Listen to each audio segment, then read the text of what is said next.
I built a business from nothing at 19 and bought a house at 22, but my family sued me, claiming I stole the life my sister deserved.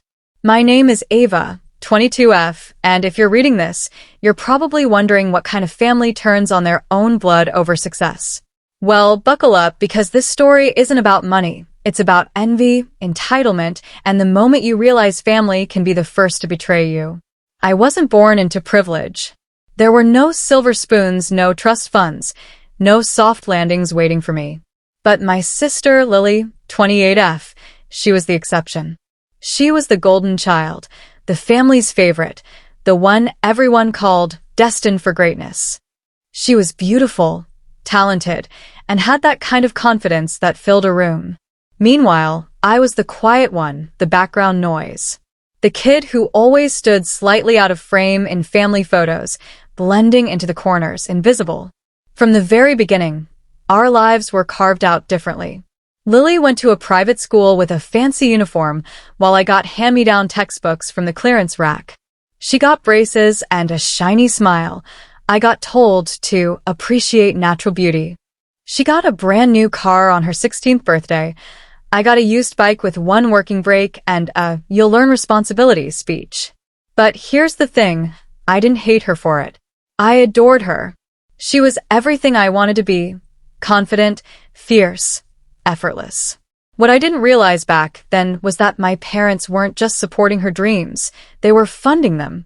Modeling coaches, acting classes, expensive headshots, private castings, they poured tens of thousands of dollars into turning her into a star. They believed she'd be the one to put our family name in lights. And for a while, it looked like she might. She landed a small role once, girl number 2 in a detergent commercial, but after that, nothing. The calls stopped. The offers dried up. And so did their investment. Meanwhile, I was just trying to survive.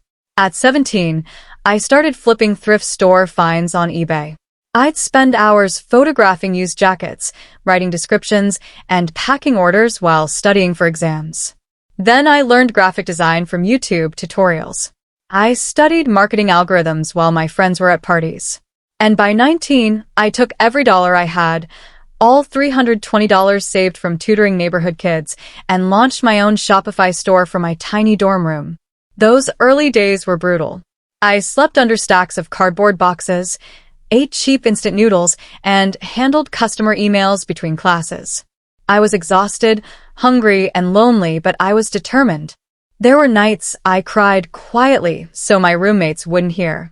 Days I wondered if I was fooling myself. But I kept going. By 21, my business had exploded beyond my wildest dreams. I hired 2 part-timers, outsourced shipping, and finally moved into a small studio apartment where I didn't have to share a bathroom with 6 people. My credit score jumped. My debt vanished. I finally had savings, real savings. And for the first time in my life, I felt something I'd never known before: pride. Then came the moment that changed everything. The day I bought my first house. It wasn't a mansion, just a cozy 2-bedroom place with a fenced backyard, old oak trees, and a clawfoot tub I'd always dreamed of. I paid in full. No mortgage. No cosigner. No family help. Just me. The real estate agent looked at me and said, "Wow, you're young." And I remember smiling because yes, I was young, but I'd earned every brick of that house. When I told my family, I expected maybe some polite congratulatory words, or at least a half-hearted "good for you." Instead, what I got was a subpoena. A real, physical lawsuit. I thought it was a joke until I read the first line. The defendant unfairly capitalized on familial neglect to secure personal wealth. My parents and my sister were suing me. According to them, I had stolen the life that Lily deserved. They claimed my success was built on the emotional neglect they once gave me, as if I'd monetized my own pain. My mother even had the nerve to tell me on the phone, "You could have helped your sister instead of trying to outshine her." Outshine? I was just trying to survive. When I called my dad, hoping he'd be rational, he said, "We gave you a roof over your head. You owe us." That's when it hit me. They didn't see my success as mine. They saw it as something that belonged to them. I didn't cry that night. I didn't yell. I just sat there, staring at the walls of the home I'd worked so hard to earn, feeling like the ground beneath me was splitting in two. Then I took a deep breath and hired a lawyer, Gloria, a calm, brilliant woman who could make a whole room go silent with one sentence. "They have no case," she said, flipping through the papers. "But they do have nerve." Still, she warned me that even a baseless claim could cause damage, especially if they tried to go public. I remember laughing bitterly, saying, "Who would believe them?" 3 days later, my sister posted a 6-minute Instagram reel titled "How My Little Sister Stole Everything From Me." It opened with a soft piano tune, then faded to old childhood photos, me and her at the zoo, matching braids, face paint, smiles. Then it cut to her crying on camera. "I gave up my modeling career to support my family," she said. "And now my sister acts like we were monsters." The internet ate it up. Comments poured in. "You're so brave." Family trauma is real. She probably got lucky and forgot who helped her. She never said my name, but everyone knew. My inbox exploded overnight. Some messages were curious, some cruel. A few even asked me to clear the air or do a collab to tell my side. But I stayed silent. Then my mother sent me a voice message. "We didn't want it to come to this, Ava, but you could have just bought your sister a condo instead of embarrassing her like this." I sat there in my bright kitchen, morning sun pouring over white countertops, holding my phone like it was poison.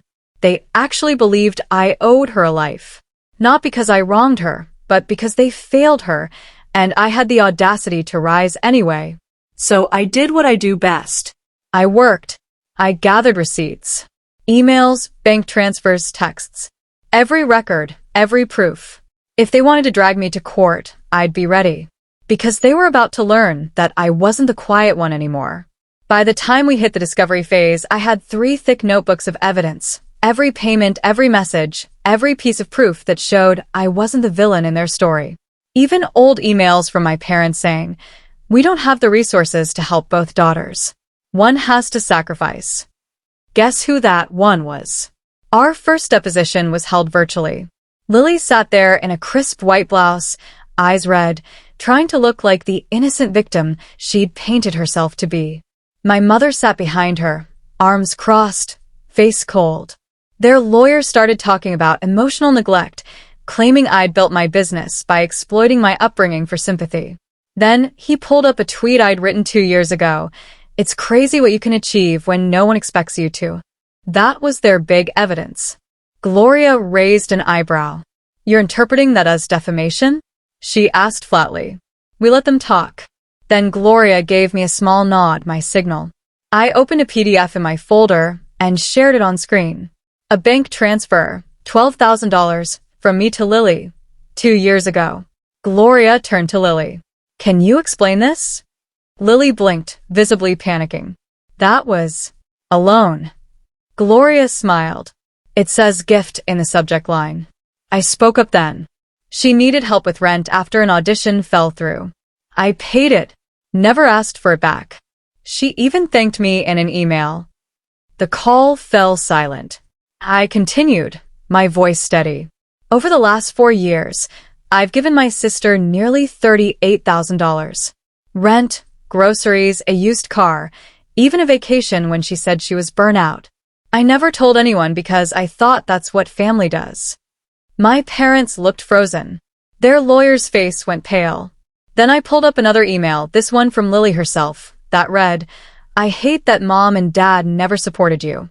You're the strongest person I know." No one spoke. For the first time, they were out of words. When the deposition ended, Gloria turned to me and said, "That was checkmate." But it wasn't over yet.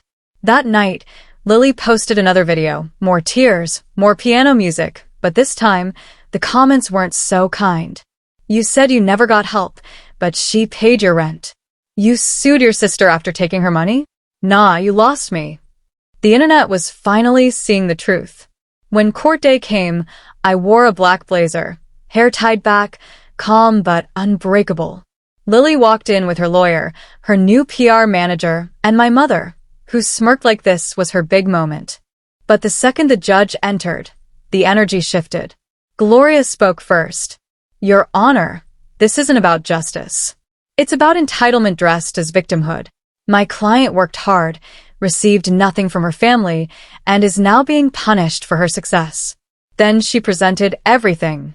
The payments, the emails, the screenshots, the receipts, and finally the twist.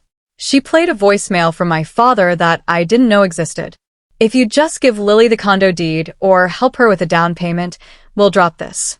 You've had your fun being the successful one, but it's time to give your sister what she's due. The room fell silent. The judge's eyes narrowed. Are you telling me this lawsuit was filed as leverage for property? Their lawyer tried to backtrack, but it was over. The judge slammed down her verdict. This case is meritless, manipulative, and rooted in emotional exploitation. Miss Morgan, you owe nothing.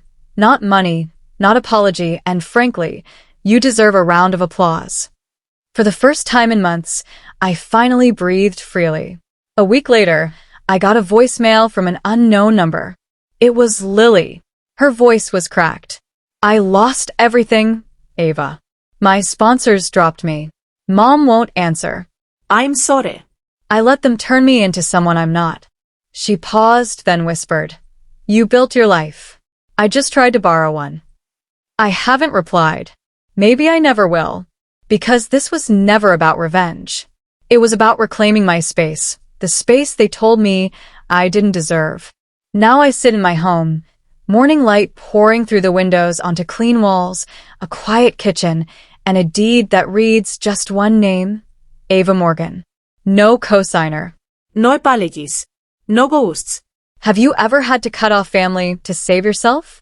Drop your story below, and don't forget to like, subscribe, and tell me where you're watching from.